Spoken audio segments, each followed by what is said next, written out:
27 வருஷமா நானும் உழைச்சுதான் இருக்கிறேன், உயிரை கொடுத்து வேலை செஞ்சுதான் இருக்கிறேன். என்ன நீங்க முன்னேறணும், சமுதாயம் முன்னேறணும். வேற எதுக்கு? எனக்கு என்ன பதவி பொறுப்பு எல்லாம் நிச்சயமா எனக்கு கிடையாதுயா.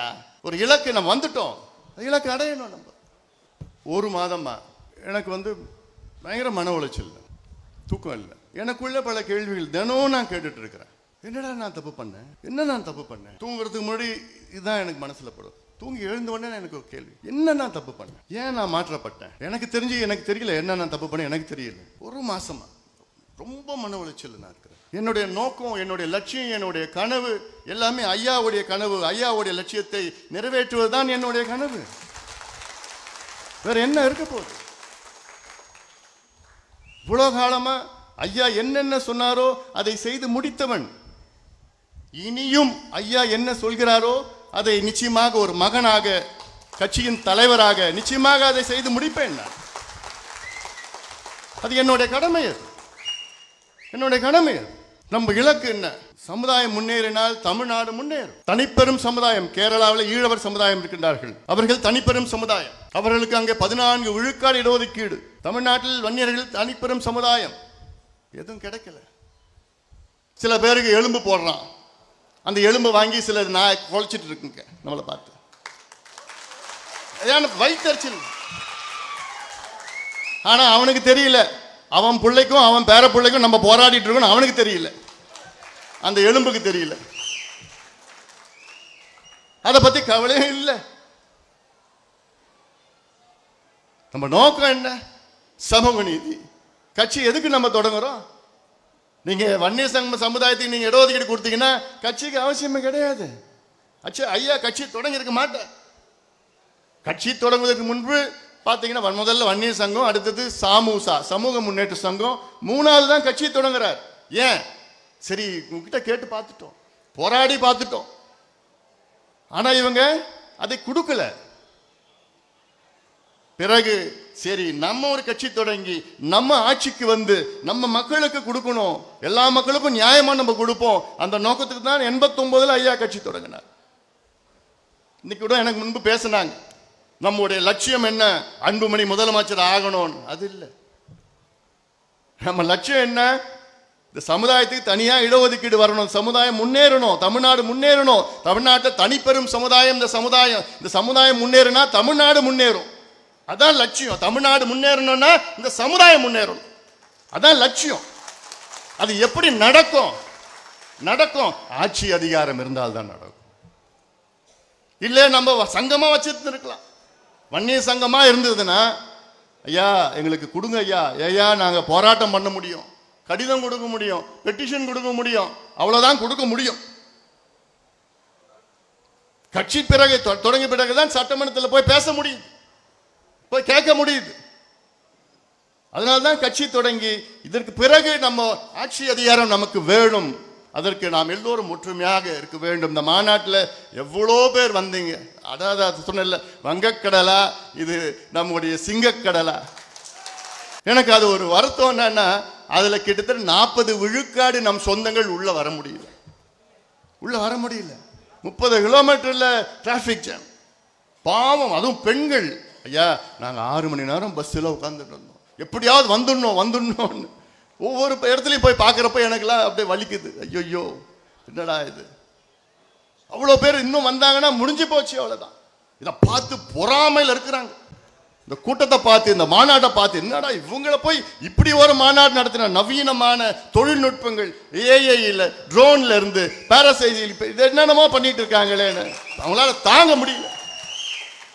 அதனால தான் நம்ம பேரை எப்படியாவது கெடுக்கணும், பொறாமை வயிறுல எரிஞ்சிட்டு இருக்குது ஆளுங்கட்சிக்கு. அதனால்தான் யாரையோ ஏவி விடுறாங்க, நம்மளை திட்ட வர்றான். கூட்டத்தையும் கூட்டு வந்து எப்படி எவ்வளோ அமைதியா, இதான் ராணுவ கட்டுப்பாடு. வேற யாராலும் பண்ண முடியுமா? அது வேற எந்த கட்சியாவது பண்ண முடியுமா? என் தம்பிங்க, என் அண்ணன்கள், என் தங்கைகள் காலையில 8 மணி 9 மணிக்கெல்லாம் வந்து அங்க உட்காந்துக்கிட்டு அமைதியா உட்காந்துக்கிட்டு நிகழ்ச்சி 7-8 மணி நேரம் உட்காந்துட்டு 10 மணிக்கு மேல கிளம்புறான். எந்த கட்சியாவது நடக்க முடியுமா? யாராவது இப்படி செய்ய முடியுமா? முடியாது. இதுல என்ன பியூட்டினா என்ன, இதுல அவனே செலவு பண்ணி அவனே போட்டு காசை போட்டு பஸ்ஸை போட்டு சாப்பாடு 3 வேளைக்கு அவனே எடுத்து வந்து குடிக்கிற தண்ணி எடுத்துட்டு வந்து காலையில 4 மணிக்கு அங்க இருந்து போறான். டிராபிக் ஜாம்ல போறான். எவ்வளோ பொறுமை! இது வேற எந்த கட்சியாவது 2 மணி நேரத்துக்கு மேல யாராவது உட்காருவாங்களா மற்ற கட்சி மாநாட்டுக்கு? ஏன்? கூட்டிய கூட்டம். அதெல்லாம் நம்ம கூட்டம் கூடிய கூட்டம், அவங்களாவே கூடிய கூட்டம்.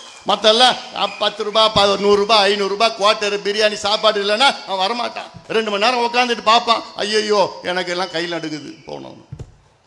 மற்ற கட்சி மற்ற இயக்கம் இங்க உட்காந்துருக்கான். 10 மணி ஐயா பேசி முடிக்கிறார், உட்காந்துட்டு இருக்கான். இதாயா ரத்தம், இதான் ரத்த பாசம், இதான் ரத்த பந்தம், இதாயா நம்ம குடும்பம், நம்ம குடும்பம். இது குடும்ப விழா. யார் அரிசி பார்த்தாங்க, யார் யாரும் என்னென்னமோ என்ன இப்படி இப்படி பண்றாங்க அப்படி பண்றாங்க. அதை நான் சொல்லிட்டேன், இது எங்க குடும்ப விழா, இது எங்க பாரம்பரியம். இந்திர விழா, வசந்த விழா.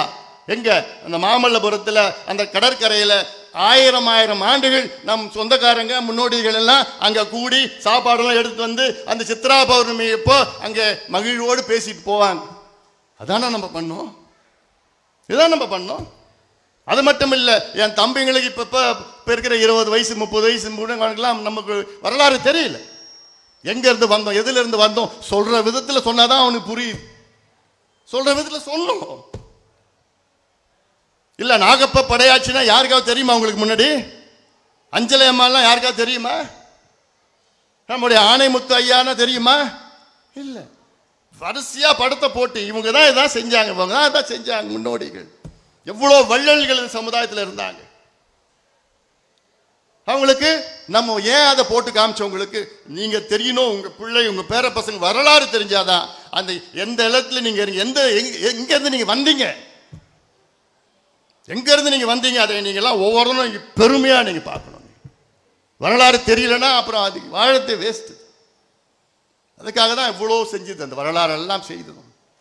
ஒரு மாநாட்டை மிகப்பெரிய அளவில் வெற்றி பெற்ற நாம் ஏன் அடுத்த ஆட்சிக்கு வர முடியாதா, திட்டமிட்டு வர முடியாதா என்ன? அது கேட்பாங்க, மாநாடு வேற ஆட்சி வேற. எல்லாம் எங்களுக்கு நாங்கள் பார்த்துட்டோம், எல்லாம் தெரியும் எங்களுக்கு எப்படி செய்யணும்னு. ஒரே ஆண்டுல தமிழ்நாட்டில் மாற்றம் முன்னேற்றம் சொல்லி ஊரா போய் மாற்றணும் இல்லை, மனசை மாற்றணும் இல்லை, இப்போ செய்ய முடியாதா என்ன? என்னையா நாங்கள் கேட்டோம், இந்த பிள்ளைங்களுக்கு படிப்பு கொடு, வேலை கொடு, அதான் கேட்டோம். அது தப்பு. அதுக்காக தான் நாங்கள் கூடணும். எவ்வளோ இந்த மாநாட்டில் எவ்வளோ தடைகள், எவ்வளோ இடைஞ்சல்கள். தூக்கம் இல்லை, எனக்கு நிம்மதி இல்லை, தூக்கம் இல்லை. எவ்வளோ தடைகள் வந்தது, ஒவ்வொரு கட்டத்திலும் தடைகள் வந்தது. ஆனாலும் இந்த மாநாட்டை நடத்தி ஆகணும், வெற்றிகரமா நடத்தணும். எல்லாம் உள்ள உள்ள உள்ள உள்ள வச்சிருக்கு. கேஸ் போட்டாங்க, 4 கேஸ். கடைசியில் அந்த ஒரு கேஸ் என்னன்னா, 36 வருஷத்துக்கு முன்னாடி போராட்டம் பண்ணோமா, அப்போது மரம் வெட்டினாங்களாம், அதுக்காக மாநாடு இப்ப நடத்தக்கூடாதான். என்னையா அதெல்லாம்? சாலை மறியல் அப்போ வந்து மரத்தை வெட்டினாங்களாம், அதனால இப்ப மாநாடு நடத்தக்கூடாதான் கேஸ். இன்னொரு கேஸ் என்ன, 2013 12 ஆண்டுகளுக்கு முன்பு கலவரம் வந்துச்சான். எங்கயா கலவரம் வந்துச்சு? மகாபலிபுரத்தில் எங்க கலவரம் வந்துச்சு? மரக்காணத்தில் வந்தது. அந்த மரக்காணத்தில் கலவரம் வந்து யாரால வந்தது? பாதிப்பு யாரு? நம்ம தான் பாதிப்பு. நம்ம பிள்ளைங்க கிட்டத்தட்ட 6 பேர் கொலை செய்யப்பட்டாங்க. அவன் தான் கொலை செஞ்சான்னு நீதிமன்றத்தில் தீர்ப்பை கொடுத்துட்டாங்க. அப்புறம் யார் கலவரம் பண்ணா? எல்லாம் பாவம் ஒரு பக்கம், பழி ஒரு பக்கம். எவ்வளவு காலமா இதுல ஏத்துப்ப. அதனாலதான் நான் தொடர்ந்து உங்ககிட்ட சொன்னேன், டேய் தம்பிகளா அமைதியா வாங்கடா சொன்னா இல்லையா? தொலைக்காட்சியிலையும் ஜூம் மீட்டிங்லையும் ஒரு சின்ன பிரச்சனை வரக்கூடாதுடா. யாராவது ஒன்று தகராறு பண்ணா கூட அமைதியா இருந்துட்டு போடா. இப்ப நீ காட்டுறது வந்து நீ சத்திரியனா சாணிக்கியனா மாநாடு முன்னாடி பண்ணணும். அமைதியா இருக்கு. விவேகம் தான் வேணும். வேகம் அப்புறம் பார்த்துக்கலாம், நேரம் வரும். வேகம் வரப்போ எப்போ நீங்க வேகமா இருக்கணும்னு அப்போ நான் சொல்றோம், அப்போ வரும், நேரம் வரும். நமக்கு வேலை நடக்கணும். எனக்கு என்னன்னா அடுத்தடுத்த ஆண்டுகள் நடத்தணும், மாநாடு நடத்தணும். ஒரு சின்ன பாரு 36 வருஷத்துக்கு முன்னாடி சம்பவத்தை எடுத்துருச்சு மாநாடு நடத்தப்பட கேஸை போடுறான். ஏன்னா இதுல ஒரு சின்ன சம்பவம், ஒரு சின்ன அசம்பாவிதம் எதுவுமே இல்லை. அதான்டா என் தம்பி, அதான்டா என் அண்ணன், என் தங்கச்சிக்கு ஒன்று சொன்னா அப்படியே கட்டுப்பாடு, ராணுவ கட்டுப்பாடு, கட்டுப்பாடு உணர்வாடு, அவ்வளோ உணர்வோடு அவங்களே வந்து செலவு பண்ணி வந்ததெல்லாம். இதெல்லாம் எந்த கட்சி எந்த இயக்கம் இந்தியாவில் நான் சேலஞ்சு பண்றேன், யாராலும் இந்தியாவில் பண்ண முடியாது. இவ்வளோ வந்து பொறுமையா வந்து எவ்வளோ காலமா காத்துட்டு அதே நேரத்தில் உங்களுக்காக எல்லா ஏற்பாடுகளும் அங்கே ஒன்று திட்டமிட்டு ஒன்று செஞ்சு முடிச்சு. சில என்னுடைய தம்பிகள்லாம் இந்த பதிவு போடுறான், அந்த பதிவு போடுறான். நம்ம எதிரி நமக்குள்ள இல்லையா? நம்ம எதிரி ஆளுங்கட்சி திமுக நமக்கு இடஒதுக்கீடு கொடுக்கல, அவங்க தான் நம்ம எதிரி. இன்னைக்கு முதலமைச்சர் ஸ்டாலின் நினைச்சிருந்தாருன்னா இன்னைக்கு 2 ஆண்டுகளுக்கு முன்பு இந்த சமுதாயத்துக்கு தனியா இடஒதுக்கீடு கொடுத்திருக்க முடியும். ஏன் கொடுக்கல? இதுக்கு நீங்க கணக்கெடுப்பு நடத்த வேண்டாம், சாதிவாரி கணக்கெடுப்போ சர்வே எதுவும் நடத்த வேண்டாம்.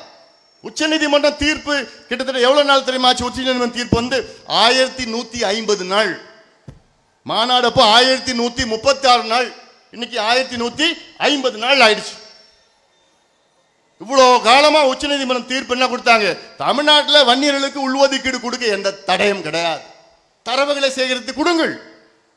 ஏன் தரவுகள் சேகரிக்க முடியாதா? உங்களுக்கு தான் பிற்படுத்தப்பட்ட ஆணையம், பேக்வர்ட் கிளாஸ் கமிஷன் புதுசா அமைச்சிங்களே, கெசட் நோட்டிபிகேஷன் பண்ணீங்களே, 3 மாதத்திற்குள் தரவுகளை சேகரிக்கணும் சொன்னீங்களே, அதுக்கு கொடுத்திருக்கலாமே, ஏன் கொடுக்கல? கேட்டா அதுக்கு பிறகு 2 ஆண்டுகளுக்கு பிறகு எத்தனையோ முறை பார்த்தோம், அவரை பார்த்து சந்திச்சோம், கெஞ்சணும், கதறணும். ஐயா பார்த்தார், கெஞ்சினார், கொடுக்குறேன் ஐயா, என்கிட்ட கொடுக்குறேன், நிச்சயமா கொடுக்குறேன்.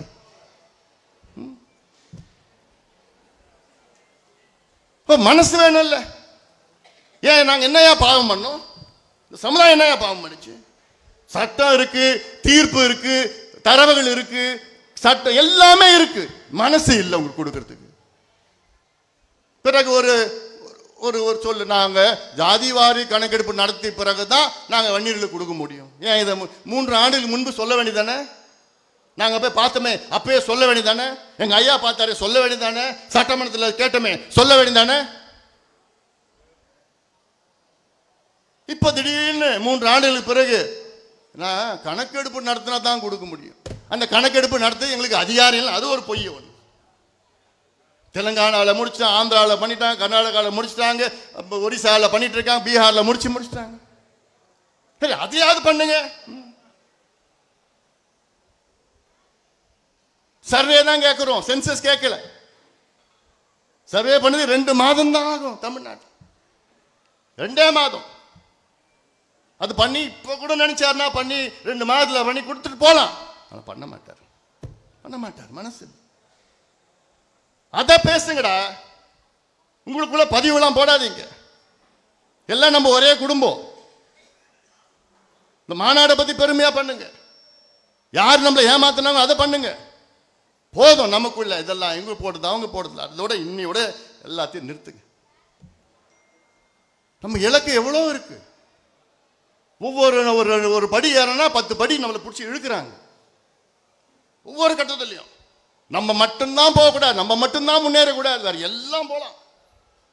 நம்ம என்ன அடியால் தான் அவங்களுக்கு, மற்றவங்களுக்கு பிரச்சனைனா நம்மளை கூப்பிடுவோம். ஐயா நீங்க வந்தா பிரச்சனை தீரும்.